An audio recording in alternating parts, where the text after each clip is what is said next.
Welcome to the Finartech Podcast, where finance, art, and technology converge.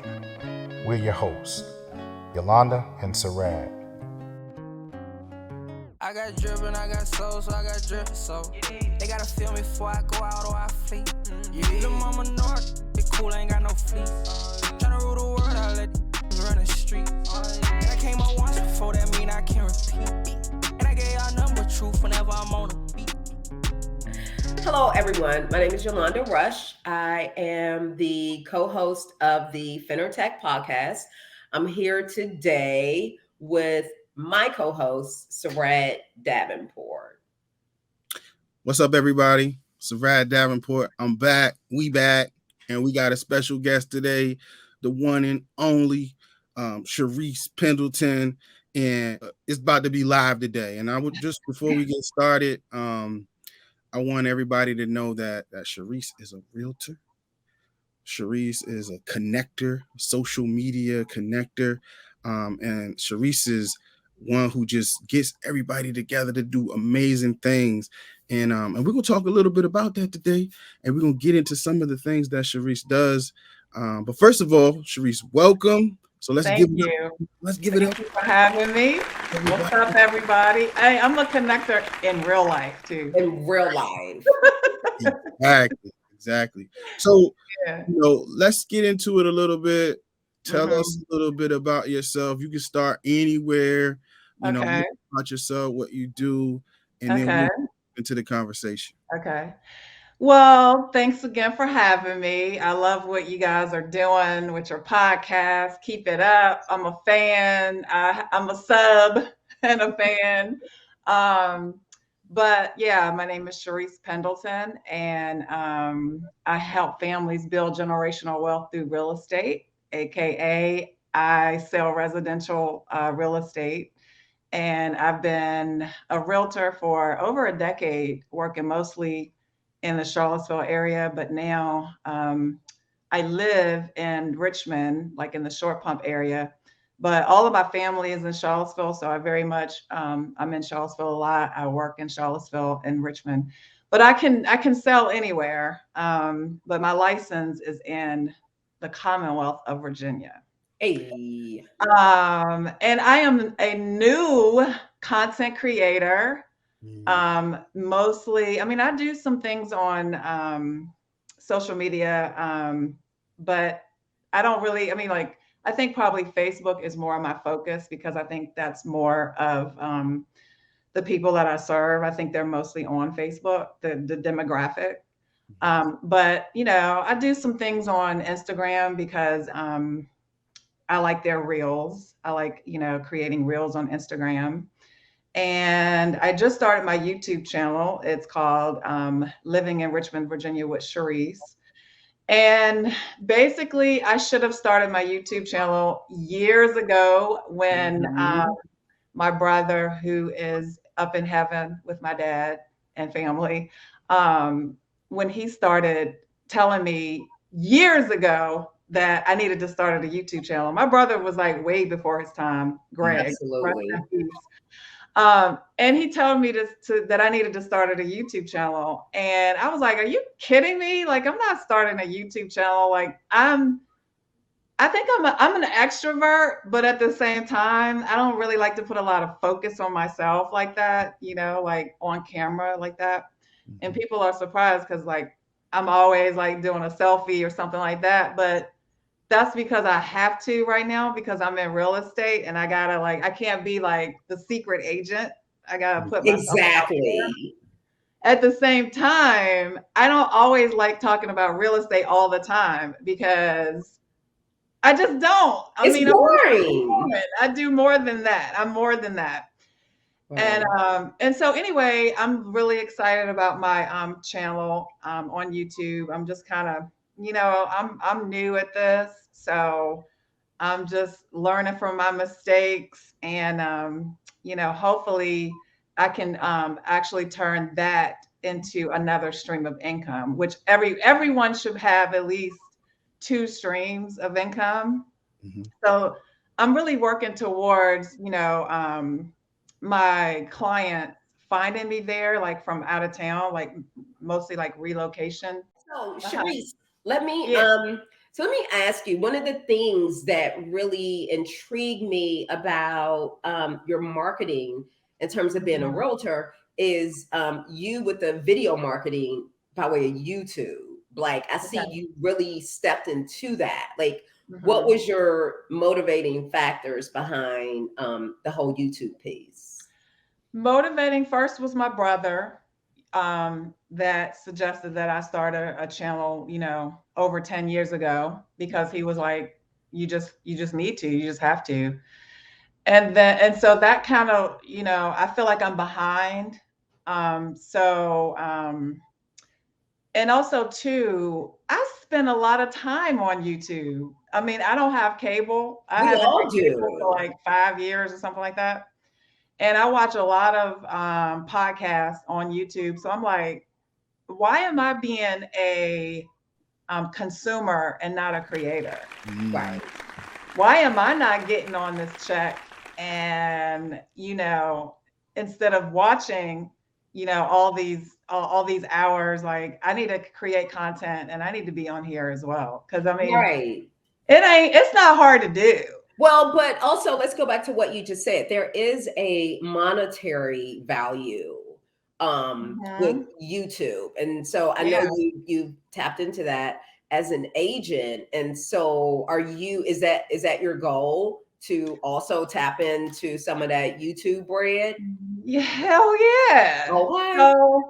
So like I think, one of my goals is to work with relocation clients. Um, and then so they'll find me on YouTube. And then the other goal is to be a content creator. While I'm doing that, I might as well get paid to do that as well. So as far as that is concerned, with YouTube, how like what is the science behind Mhm. getting a check from YouTube? So what I know, and you guys probably can, correct me on this, but it's 1,000 subscribers and then 4,000 watch hours is when they start monetizing your channel. Now Gotcha. they have like the newest features, like the YouTube Shorts. Yep. It's very much like, the Instagram Reels and TikTok. They're trying to compete with TikTok because TikTok is like the number one, I guess, watched. I mean, is that right? Social media platform? I mean, speaking of which, you're Mhm. also on TikTok. So shout I'm out to on you for TikTok. that. I'm on TikTok a little bit. I think for me, I don't know. And y'all correct me if I'm wrong. But TikTok to me is kind of like you got to be super, super, super creative to No, catch somebody. I wouldn't necessarily say that. I think, Mhm. as far as TikTok is concerned, I think you have to be consistent. And what I Mhm. noticed about your TikTok is you do get engagement. Yeah, I think I have like 3 followers. I But think I, even outside but, of your followers, I looked at your but last TikTok and you have people yeah. on there debating you about the current real estate market. Hey, And so, yeah, and that's the good thing about TikTok is the organic traffic that you get. Mhm. You don't really necessarily have to have followers on there. But there's so many social media platforms that I just, number one, I'm not really like a video person anyway. And so I'm just like kind of posting just to have a presence there, not necessarily to maybe get business, because I don't know about you all, but when I start working with a person in business, the first thing I do is I go to their social platforms. I Mm. go to their LinkedIn. I just check them out. And so if you're not at a certain place, to me, it seems like that person is going to be like, oh, she's not even about her, what she's doing. She's not even out there. So yeah. I just try to kind of have a presence everywhere, but not focus too hard on if I got enough followers or likes or things like that. Yeah, and I think you're sort of kind of downplaying your presence on social media because Mhm. I think you're doing a great job. A lot of Thank people, you. a lot of professionals are almost afraid to be on social. Mhm. And they sort of kind of let fear hold them back Yeah. or imposter syndrome and stuff like that hold them back. one thing about you is you don't do that for whatever reason. Like you just go for it and you're there, you're present, you're keeping up with the trends. So shout out to you for Thank that. you. Thank you. Thanks. I appreciate that coming from you. Like I said, like it's not my favorite thing to do, but I don't like to brag on myself, but I feel like I have a pretty decent personality.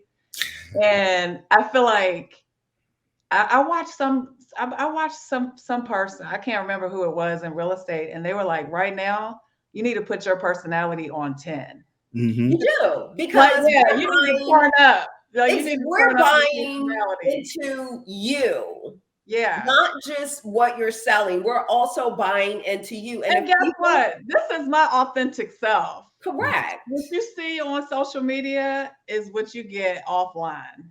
Big facts. Right. Yeah. So I don't have to like act out or be a certain way. And I remember when I first got into real estate when I was, I think, 30. And I was in Charlottesville. And I used to wear my hair like crazy colors, and you know how we did all the lines and all. You remember you did my hair like that one time? I don't remember. You used to do hair, and you used to work behind like in the UVA area. Yep, exactly. You cut my hair in like the salt and pepper like haircut. Oh, okay. I have every color of my hair. But then when I got into real estate, I was like, man, like I got to be more professional. I got to like tone it down. And right now it's like people are being themselves. And it's like, if you don't like it, you're not my client. And you know what? Don't come over here being boring, because I'm not going to be boring to appease your boring ass.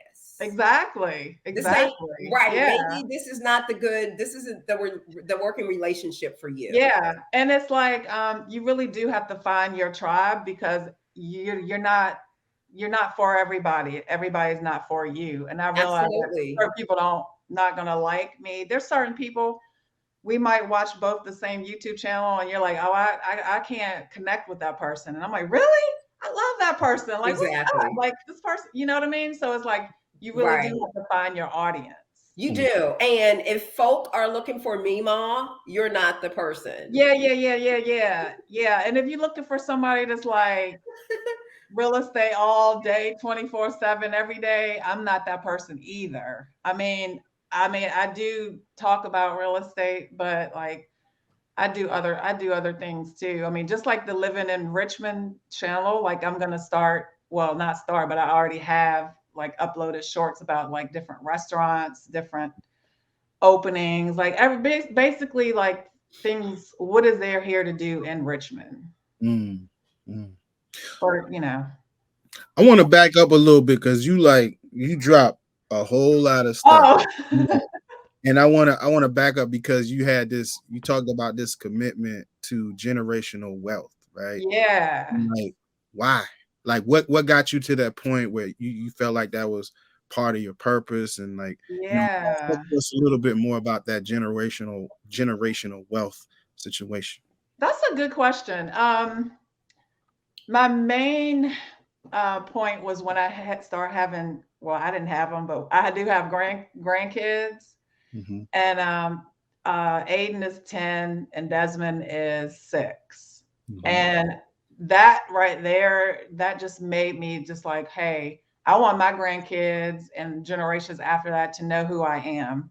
Once I got into real estate when I was 30, like I just started seeing that a lot of Black people, my clients were probably, I would say 90% not Black. Mm. So it's like, I feel like, and even today, I feel like every time I help a Black person buy a house, I feel like that's a win for me. Mm-hmm. Because we are so far behind in home ownership, and even still in today, there's still all these things systematically that are holding us down. Redlining.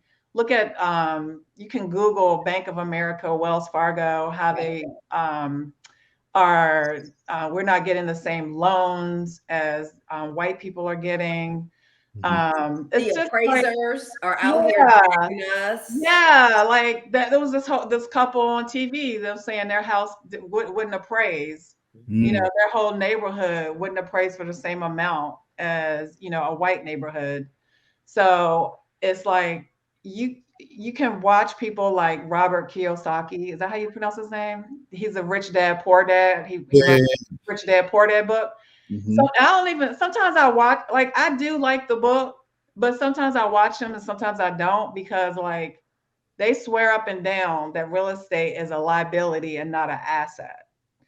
But you don't see them renting their houses. Right. You know what I mean? I mean, real estate is going to be, your house is probably going to be the biggest investment that you're going to own, the biggest asset that you're going to own. And so if you leave it up to them, they'll tell you that, oh no, like, you know, continue to rent. No. Well, I've heard that quite a bit. A lot of like these wealthy, like the guy Robert, who's wealthy and he comes from wealth. Although he said that his dad wasn't wealthy, but it was his other dad that taught him how to become wealthy. Kiyosaki, the Rich Dad Poor Dad. Yeah. They do, a lot of them do say that chasing real estate is a middle-class mindset. Yeah. Yeah. So I've heard that before. And then they more so promote building businesses and investing and that sort of thing. So in other words, you don't quite agree with that theory. Well, I think what they're saying too is if you own real estate and you have somebody else paying the mortgage, that's definitely a good look. But if you own real estate and you're paying the mortgage, they're like, no, it's a liability. But so that's the difference between you renting and you're throwing your money away, paying somebody else's mortgage, paying Robert Kiyosaki's mortgage, and then you're owning. And when you leave that house, you get a $90,000 check. Correct. Well, what's better? Well, let me ask you this. Sorry, Sarad. So back to you finding your clients, educating your clients, and building a relationship with potential clients. How do you find people? Like, what CRM tools are you using to find people to spill on and give them this information and educate people? So tell us a little about that. What tools are you using to find people and target people? So fortunately, my company, Samson, okay, they provide the CRM. It's called KV Core, and it does like a lot of shit that like I haven't even like tapped into. Yeah, I've tapped into like the most important things, you know, like being able to like, it's just all kind of stuff. I mean, so mostly my business has been by referrals. But I have ran ads, you know, to get business. Okay. Social media. I created the Black Excellence group, Facebook group, and I did get a referral from that from a lady from Atlanta, who her daughter actually lives in Charlottesville, and she actually, I know I'm getting off topic, but no, we want to talk about that. Yeah, she actually made a post inside the Facebook group and asked for suggestions on who could do her hair in Charlottesville. So I gave her my guy, Edgar. I gave her Edgar's information. She actually did go to Edgar. And then all of a sudden, out of the blue, she just called me and was like, hey, my daughter needs to sell her house, you know? So that's why it really is important to be on social media, because and to post, not just to be on there, but to definitely to post about real estate, because you never know who's watching. And I do the same thing. Like if I see someone that I think I might need them in the future, I will watch, and your customers do this. They will watch you for a year, 2 years. All of a sudden, out of the blue, they'll call you and be like, hey, Cherese, can you sell my house? Or, hey, Yolanda, can you make my my website? I have those people that's like, I watch them. I'm like, I like them, but I don't need them right now. or I might refer somebody to them. So that's why it's so important to be on social media, because you might not see the results of what you're doing today, but a year from now, somebody's going to be like, hey, I've been watching you and I want you to do this for me. So like, I'm always going to help us take a step back and break it down. Thank you. Okay.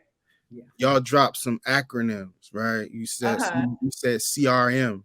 Like, everybody don't know what a CRM is, right? I do. But, you know, break down what a CRM is. What does that mean? You know, what do the acronyms mean? And then what does it do for the folks that may not know? Okay. It's your customer relations manager. Is that the relations manager? And really, honestly, like I work a digital Rolodex. Yeah, I work for a company where for a short period of time, because I knew that it wasn't for me, but they didn't provide a CRM. So I had figured out a way to go on to Google. There's like a app. I can't remember the name of it, but it's a good app on Google where you can actually do like a mass email. So I have figured out really how to live without a CRM for a long time. It wasn't the best formula, but it was a workaround. Right. It was definitely a workaround. I wish I could remember the name of that app, because it was a good app. But you just dropped another jewel. You're resourceful in the way that you know how to hunt and fish on your own. Even if these tools are not provided to you, you have the foresight to know, okay, I need to go and find these digital tools to help me by way of social media. Yeah, and believe it or not, it's what I'm speaking of that I can't remember the name of it. It's like it's a Google sheet, and you put your names and your email addresses in that sheet, and it'll actually do a mass email for you through your Google account. Google is the bomb. Google is everything. Google is everything. Yeah, Google is the bomb. And so you just have to go, like, I go on YouTube University, and I kind of have an idea of what I want to do, because I've been in the business for a while. So I just kind of Google it and try to find a workaround. So you don't really need anything fancy. It's good to have it, but these CRMs are like $1,000, $1,500, something like that dollars a month if you had to pay for it on your own. Like with the CRM is good, like when you're trying to scale, because with my last company, they were like, oh, we don't need a CRM. I'm like, that's because you're not doing thousands and thousands of you're not contacting thousands of people. Yeah, you need that CRM. If you're contacting 100 people, you might not need it. But once you start to scale and you got 2,000 leads, 3,000 leads, you're gonna need it. And even with 100, you need to manage those people by way of a CRM, because even if you get a portion of those 100 people, you can then have this database, digital database to go back and refer to try to get those same clients to either come back or to tap in with some of those potential clients on that database. So you need that CRM. Even if you make your own CRM, you need a digital database that will hold your Rolodex. So that is that's super important. Yeah, absolutely. Yeah. I want to check in on something, because you mentioned it a little bit earlier, and I think you downplay it a lot. Get her ass away. Get her. Yeah, it's like your ability to build community. I think, like, from what I've seen, you've been able to do that online and in person, in IRL, as we say now, in real life. Yeah. And, like, I want to understand, like, first of all, what are the communities that you manage? Because you manage a couple, and then like, how did you get to that point? Is that something that's always been a part of who you are, your personality?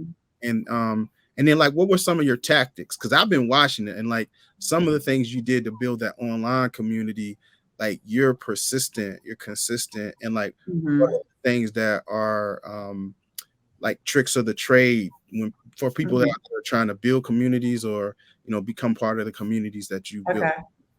Yeah. So, thank you. I was saying earlier, when people are watching you and you don't know it, so I started the Charlottesville Black Excellence Community, but I'll tell you about that. I'll tell you more about that. But I'm also in the Things to Do Richmond, VA community, who my friend Cruz Sherman started that community, but he didn't even know me from a can of paint. And he just saw me posted in there and he was like, hey, I'm going to add you to be a moderator for that group. And I'm like, that's what's up. So I can meet, that group has like 40,000 members and he started it. He built the group and I'm coming in like at the last minute to kind of like help him with it. So back to people watching you, I planned an event for that community at a winery in Richmond. I'm like, hey, there's a lot of new people. Let's meet up at a winery. You know, really, if people don't show up, that's fine because I like wine anyway. I'm just going to be there by myself and drink a glass of wine. And so this guy came up to me and he was like, Cherese, right? I'm like, yeah, I don't know this guy. He's like, oh yeah, I watch you in the community. Like I'm gonna call you, you know, when I need something. I gave him my card. I should have got his number. I'm really bad about that. But it's kind of weird sometimes for me to just take strangers' numbers. Like I feel like if they say they're gonna call, they're gonna call. If they don't, then they might not call. But anyway, and so I'm like, man, I don't even know this guy. It's kind of like you're online and it's like people are watching you. They're watching what you do. They like you. And then boom, they're going to call you when they need something. And back to your original question, Sarad, she has always been one of those people. She like a hype man. She's been like that since like forever. So she's like a hype man, and she loved to like rally people up, get people together, and like that's her superpower. And I'm always saying that, like that's your superpower, and it's something that you need to really play on because it's not natural for everyone. You know that. And so you have that thing and you use that to help build your community. And then people trust you and they want to be around you and they want to like hang out with you and they want to hear what you have to say. Yeah. Thank you. I've always been, like you said, I want people to win. I ain't no hating bone in my body. Okay. And so I love connecting people. If I see somebody that's like, hey, I need a this, that, and I just had a conversation with somebody, I'll be like, hey, I'm connecting you. Like I've written so many introduction emails, you know, to connect people. But getting back to the Charlottesville Black Excellence, I just remember, and I think Yolanda, I think we had a conversation about this. Like, I remember like after the riots in 2017, I remember I was living in Richmond and when I would come home to do whatever I had to do, it seems like it was just like this feeling that I would get in Charlottesville. It was like, yeah, it was just like the tension was thick. I feel like, to be honest with you, I feel like I didn't belong there. And I mean, I've been living in Charlottesville all my life. I feel you on that. I'm like here with but and I had this little incident, little traffic incident with this white man. And I would never forget the look on his face, like how he looked at me. And I don't know if it had anything to do with the riots or anything. It did. Trust it just made me feel a certain type of way. And I told my friend Faye, I was like, how do y'all live here? I'm like, she was like, oh, I don't care. Like, they can get it. Like, you know what I'm saying? And so every time I would come home, I would be like, where is my community? Like, where are the Black people in Charlottesville? Where are they hanging out? And then all of a sudden, like, because, you know, we love hanging out downtown Charlottesville. That's to me, that's one of Charlottesville. I love it. I love it. I heard from a person and they was like, you know, I don't really, a Black girl. She was like, I don't really feel comfortable going downtown. Whoa. Why? Oh my God. Not? So I I was like, where do we have that's for us, by us, that we can kind of like connect in Charlottesville? I couldn't think of a place. Yeah. So then I was like, I can reach more people online. So I started the Charlottesville Black Excellence Community. And so I was like, oh, I'm gonna start this community. And it's gonna be all about uplifting and being positive and getting together and connecting and, using, each other in business and that sort of thing. So that's why I created the community. Nothing, build an ecosystem within the community so everyone could get together, see what everyone is doing, share the Black excellence, like be open about what we're doing, how we can support one another, what we're offering, services, that sort of thing. Yeah, it was nothing out of. It came from a good place. I was about to say, it was nothing selfish about it. It was like, hey, we need this. And I'm going to do it. And when I first started the community, I didn't want people to be like, oh, like, who does she think she is? And da, da, da, da, da. So I'm not in there every day because, people, like, they start to tune you out if you start talking every day, if you're in there every day. But I think I get a lot of interaction because I'm coming from a good place. And also too, they see me in there uplifting people and they see me in there connecting people and promoting businesses and promoting the things that they're doing in the community. Well, the old saying, happy bitches ain't hating and hating bitches ain't happy. Yeah. I don't know that saying, but that's a good one, though. No, it's a real fact out here. And so you're one of those people. You always come from a good place. Like, you're not into like a bunch of negative situations or negative vibes. That's not your vibe. Your vibe, it has never been negative. That's not who you are. And so it's the same good place. At the same time, Yolanda, I believe in reciprocity. I'm not gonna keep promoting you if you don't promote me. You know what I'm saying? I'm gonna promote you 1 or 2 times because I like you. You're a Black-owned business. I want you to succeed. I want everything all good for you. But it is such thing as reciprocity. It is. You know what I'm saying?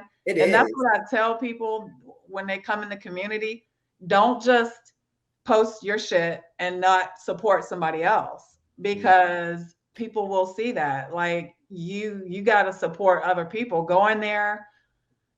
Put a like on their post, put a comment on their post, actually like look like you are involved, look like you're engaged, you know what I mean? And not like go in there and spam the community and post something like every 3 hours. Like then people will start tuning you out.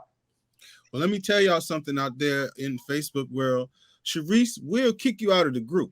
Oh, yeah, I will kick you out of the group now. Wow. That is hilarious. Yeah, I sure will. Y'all are ruthless on Facebook. Y'all are ruthless. It's like so-and-so, and no. Delete or block or whatever, and it's like, oh my God, like I didn't know like that I violated you some way. But I know that's one thing about Facebook, like people, it's like a real personal they take it personal platform. It is.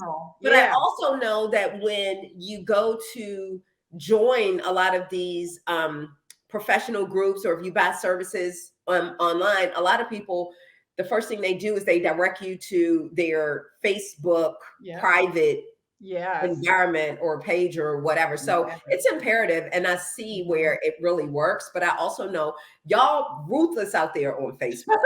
We ain't like Twitter, though. Oh, I heard Twitter was even right. But one thing about Facebook is you got to pay to play. If you post something on your regular profile, probably I got like, and that's the thing. I don't really have a lot of connections on Facebook. Some people got 5,000 friends. I might have like 2,000 or something. And if you post something on your profile, no one's going to see it. So that's a lot. That's one reason why they do the Facebook groups, for like to use it in that way for business, for their people, for their tribe, because then it's inside of the group. And it seems like Facebook, they like when you have groups or whatever, and it's free. It's like, so take advantage. So when you say no one's going to see it, Mm-hmm. do you mean no one is actually going to view it, or no one's actually going to engage with whatever your post is? Because it looks like the viewership is pretty high in Facebook. You may not actually engage, but it looks like the viewership is pretty high. Yeah, that's a good question. Because but the only thing is, have you noticed on Facebook, you see the same 5-10 people every day?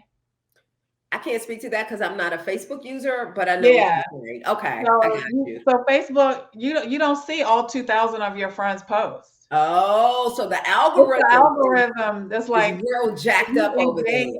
If you engage with a certain person, that person is gonna keep popping up. Got you. So it's hard for me to engage with 2,000 people on Facebook. Like, you got to either like their posts, or you got to make a comment for the algorithms to know to bring their posts back up. Mm-hmm. So Facebook that's why I do Facebook stories, because more people will see it on stories. Okay. Right. Yeah. One thing about, Charlottesville Black Excellence, oftentimes I don't even post on my personal feed. I'll post on their thing that I do not post on my personal feed, and I post on Charlottesville Black Excellence only. Oh, yeah. Wow. Yeah. That's what's up. I like that. Because I often have a target, because everybody that's my Facebook friend is not always, the culture. So I have to be thoughtful about the audience or the content for a specific audience. Yeah. Often a lot of the content that I produce is audience specific. So generalist stuff I'll put on my normal feed. I ain't tripping. Everybody can't consume that. But CBE gets stuff that general don't get. You know what I mean? Yeah. I think that's good. It makes me feel kind of safer, out there, because everybody can't handle all of me. But I know right, exactly. But you're not bad though. I be watching your stuff. You don't be like. Well, that's because he's very professional, and he likes to keep it tight, and he likes to keep it above board. But yeah, I be chilling. Talk to us about numbers though, because I'm like, you built that thing, and what the numbers looking like these days? How did they start? Where are they now? You know what I mean? So I don't give myself a whole lot of credit for that, because people are always inviting people into the community. I kind of sent out invites to all my friends and everything, and most of them did, want to join in. But I just have to give credit to the people that are engaged in the community, because they hype the community up. They invite their friends. Yep. Every Sunday, I do a welcome post, and I have somebody in the community welcoming people into the community.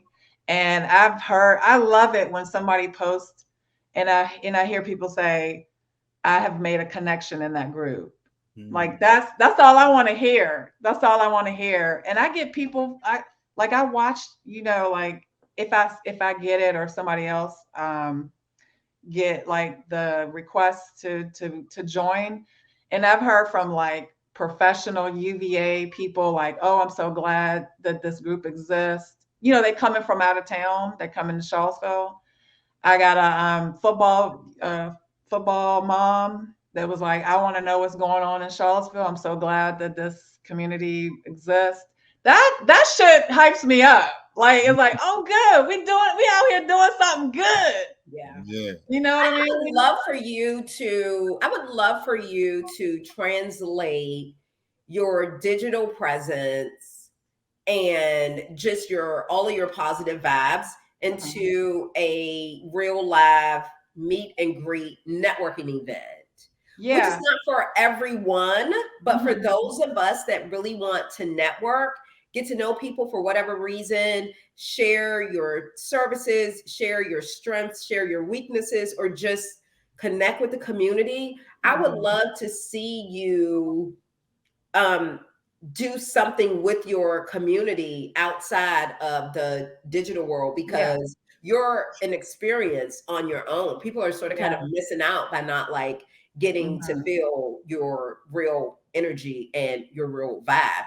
And I say that again because you come from an organic place. Like you just don't have a bad energy vibe with you. And so I would love for you to, take that outside and do like a real networking event. If you give me a heads up, I'll be there.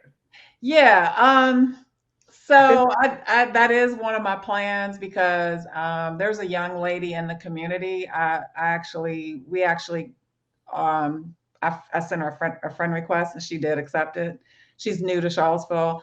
And I see her a lot posting that she can't meet people. And I do want to take it offline. That is in my plan to do more of that. I did the winery thing last year, but that was only one even. I do want to do more. And for me, even if 5 people show up, that's a win for me. Yeah. I don't need all 1,500 people to show up, but we're getting a lot of people coming in from out of town that are looking for things to do and people to meet. And our community is small in Charlottesville, so nobody's taking it offline no, Black Network, Professional Black Network, they have events, but yeah, I do want to do more of that. That's something that I enjoy doing. I need to figure out how to monetize some of the things that I do, but I kind of do it because I love doing it. Right. So yeah, I do want to do more of that this year, 2023. Actually, I might plan something for January. I would love for you to do that. I really would. Just like, because going back to what you said, like you sort of kind of feel like an outcast a little bit. Like you're not a part of the community. And I share that same sentiment. I mean, I come home and, I see my family, but I do feel like an outcast. Yeah. And I shouldn't because I pay taxes in Charlottesville in that area. So I'm really a part of the community, but I just feel like I'm out of the loop. So for you to do a networking event, I think that would be just amazing for your Black Excellence group, for people to sort of kind of get together, because we're not the only ones that are kind of feeling like outsiders here. Yeah, absolutely. That's my plan. Definitely. Yeah. I was saying earlier, I'm sorry, Sarad, I didn't mean to cut you off, but another thing about the generational wealth is we're not doing, and even in my family, we're not doing the things that we need to do to hold on to our wealth. Because I had a family that actually did lose their home after a death, and they didn't have to. So I was telling Yolanda, I plan a webinar. It's a free webinar once a month. And it's, I plan it with like different partners, like my lender partner. And now I'm working on getting an estate planning partner, because that's so important for us, because we don't have our proper paperwork when things happen, and then we end up losing our wealth over something that could cost like $100 to do. Oof. You know what I mean? And so that, like I said, it's in everybody's family. It's in my family. And it's like, we just don't. And for me to call myself helping people with generational wealth, I need to step up what I offer and get them to the next level where they don't lose their wealth. So I put that on something that I need to do, and something that I do want to learn more about, because I don't know everything, but I know how to get to the answer. I know how to get a resource to find out. So I think in February, I'm going to have an estate planner that we're going to do an hour. So I do it's called Power Hour, because I don't want to hold people longer than an hour. And it's like, we talk in general, and then we have questions at the end.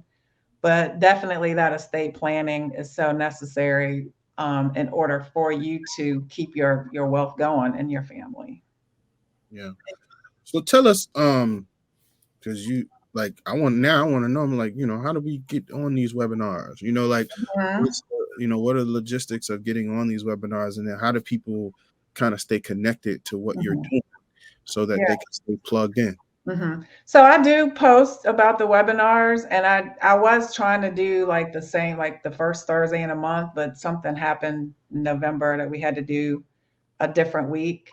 But I do, the whole Eventbrite event, and you can actually follow me on Eventbrite. And when I have another event. Girl, you're all over the place, honey. You are tapped into these social networks. You use this stuff to your advantage, and shout you don't stop. Yeah, and that's just somehow I give back, like, because with the market being the way that it is, a lot of people have questions, and they may not have questions of me. A lot of people have questions for a lender, and I don't claim to be knowing everything about lending because I don't want to. That's why I have partners that I trust, that can talk to my clients. But a lot of times, if it's in a group setting, people are more likely to attend than a one-on-one. And then at the end, if they want a one-on-one, we offer that consultation for free with my lender partner. So yeah, I do put that out.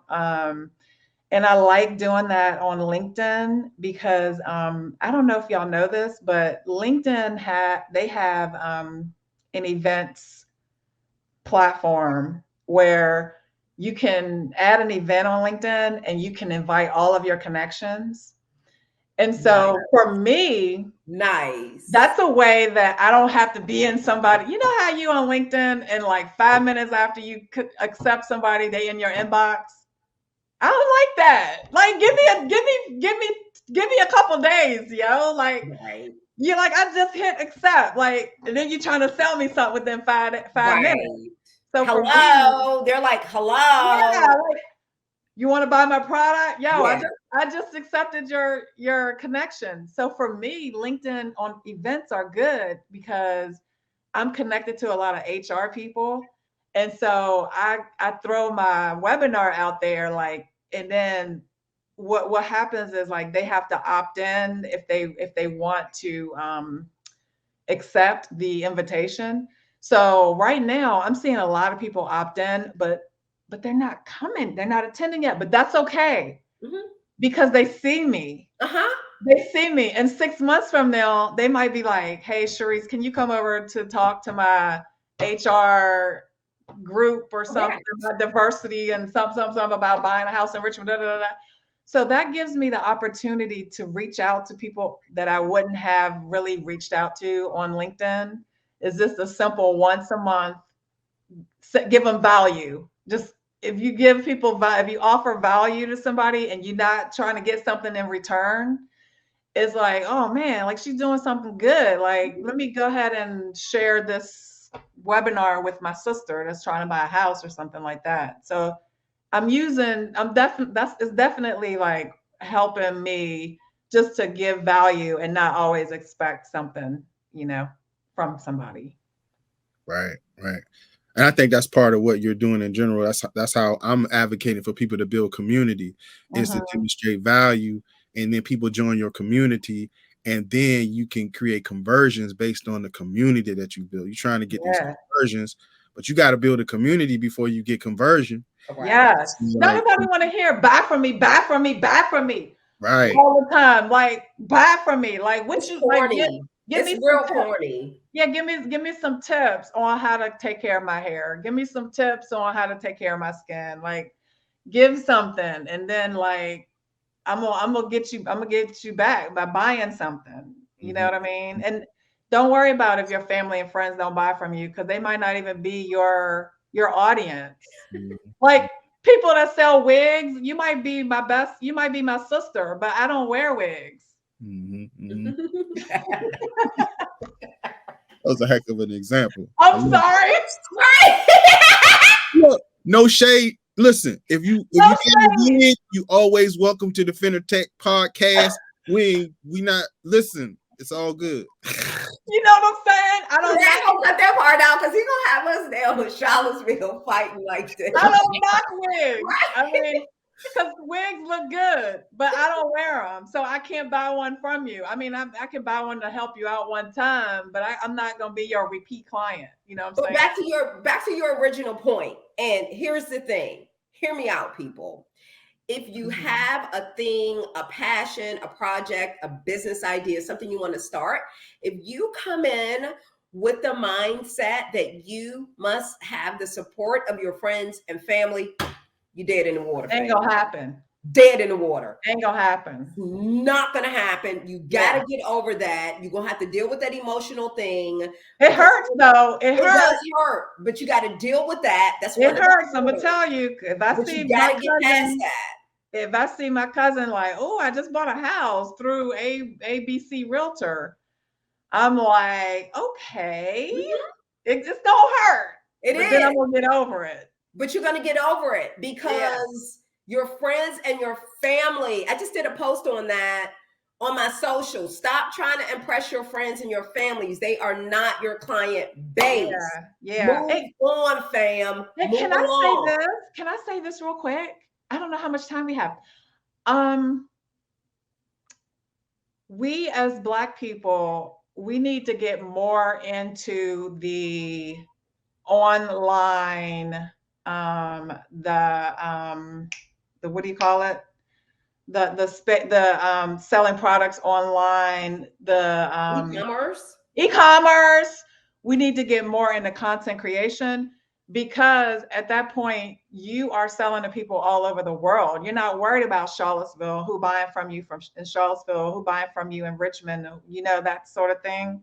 So it's like, if you can tap into like that space and be patient with it, because it's not gonna happen overnight. And your audience like is all over the world. You got a whole world out here. You know what I mean? Yeah. I'm an Amazon seller. I do the Amazon. So Amazon have different platforms. They have, when you go on there and you order your toilet paper, that's called FBA, fulfilled by Amazon. That's like, you know, people buy everything over in China, they deliver it to Amazon, and then Amazon takes care of, you know, fulfilling. Yeah. So that's one platform on Amazon. That's harder. So I haven't really tapped in. I do want to tap into it, but it's hard. It's a little bit more difficult than what I am. So I'm what you call I'm on their merch platform. And on their merch platform, it's all you do is you apply for an account, then you wait to hear back from them to see if they're gonna accept you. Most of the time they will. Okay. I mean, sometimes they don't, but so then they accept you. So then all you do is you upload your designs on Amazon, and you upload them to t-shirts, hats, sweats, anything you want to upload it onto. And then Amazon does everything. They deliver, they do the customer service. If you have any returns, they handle that. And so you can get on that platform. And if you have something like Canva and you got time, because like I was doing it myself, I was doing some of the designing myself, but now I would rather hire somebody to do it, because I'm not tech group. That's what we do out here, fam. I'm not the type of person. I don't like being behind the computer. That's me. So what you do is, okay, so you either do your own designs on Canva, upload them to Amazon, let Amazon do all the work for you. They're gonna charge you. But is it better for them to do all the work, or for you to have 1,000 t-shirts in your house? Right. So it's like a drop shipping and fulfillment, and like there are other platforms, but why not be on the biggest commerce site in the world? And that's the thing, Sarad. It's like, if you are on Shopify, those types of sites, you got to bring your clients there. Nobody's gonna find you. But if you're on Amazon, they already got the audience. And guess what? They don't even know it's me. They don't know it's me selling. No one cares that it's you. No one cares. Look, the Ku Klux Klan can buy a t-shirt. Exactly. And they don't even know it's me. I have my name is nowhere on there. Nowhere. And I love it. And so once you sell one of that design, like if I sell one, I'm a Capricorn. I was born in 85 or something. It's on there forever. Right. This is something I can leave to my grandkids. Right. It's called a digital footprint. Yeah. So we need to get more into that and don't worry about if my cousin's gonna buy it or if my sister gonna buy it or if my husband gonna buy it. Like somebody from Texas is gonna buy it. Facts. You know what I'm saying? I be getting hyped over this stuff. Yeah. Well, but back to you having a community. A lot of people are experts with what they do, be it they're a baker or a dressmaker or a physician or whatever it is that they do. So the digital piece is not for everyone, but with them being in your community, they now see where they can reach out to someone that can help them with that. Like I'm an expert with what I do. I'm a hairstylist. I'm an expert hairstylist, but then I need someone to translate this and put it in a digital format. Yeah. And if you have time, you could do more than one thing. You know, I mean, you could have your bakery baking cakes for the churches and things like that. And then you can have Yolanda over here doing your designs while uploading them, or you upload your own to the Amazon while Yolanda make your designs. Like that's that's another stream of income for you. Outsourcing. It's okay to yeah. Because I don't like sitting behind a computer and all day. Like I like being out with the people. You know, so I mean, I was making some designs and I've made, you know, a couple dollars off of it, not as much as I can be making, but I can see it as I follow some people on YouTube that are making a good living on that Amazon platform by just uploading designs. So it's like anything else. Like you said, if you're consistent with it and you're doing it and you know, you're serious about it, you're treating it like a job, like you can make some money on it. Yeah. Well, we had an amazing conversation today that has taken like many turns, but I think it fits right into what we're all about, which is where finance, art, and technology converge. We talked a lot about technology. We talked about generational wealth and finance. We talked about leveraging content and art and like, you know, really how to get people, you know, out, you know, to get to the bag, right? And not just for the bag's sake, but so you can take care of your family, not only now, but for generations. So it's been amazing. Yeah. Thank you for having me. And one thing, how do people contact you? How do people like what are your handles? How do she got 55 different handles out here with all these darn social media. Nah, if you on social media, if you go Clothes with Cherese, you can find me on Facebook, you can find me on Instagram, you can find me on TikTok. So that's how you can find me. And then just type in my name. Like I said, Google is living with. And I had to do that because actually for search engine purposes to do living in Richmond, Virginia with Cherese, because then that's how people are going to be, you know, typing up living in Richmond or, you know, that sort of thing. But yeah. So that's how we find you on YouTube. YouTube is Living with Cherese. Living with Cherese. Ain't nobody living with me. Living in Richmond, VA with Cherese. Okay. And then social is just Clothes with Cherese. You know, of course, LinkedIn, you just type my name because I mean, you might be, just type my name in on LinkedIn. So, cool. Yeah. All right. Any final words for the people? Yeah. What's going on in the real estate right now is that people are thinking that the interest rates are really high, but really it's kind of where they should be, because when the rates were too low, people were still not able to buy a house because that was a different type of market. There were people that were coming in that were making, you know, $50,000, $75,000, $100,000 offers because basically it was free money. So I know when I bought a house when I was 25, the interest rate was like 8%.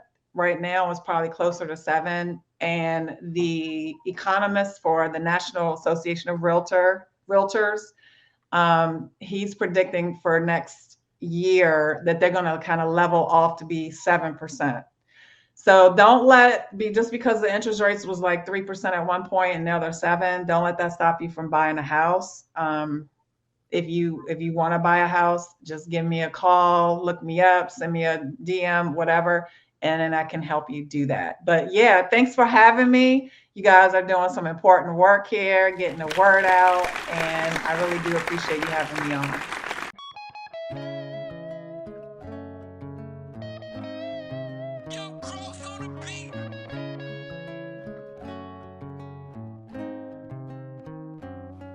I got drippin', I got soul, so I got drip, so they gotta feel me before I go out or I flee. You the mama north, be cool, ain't got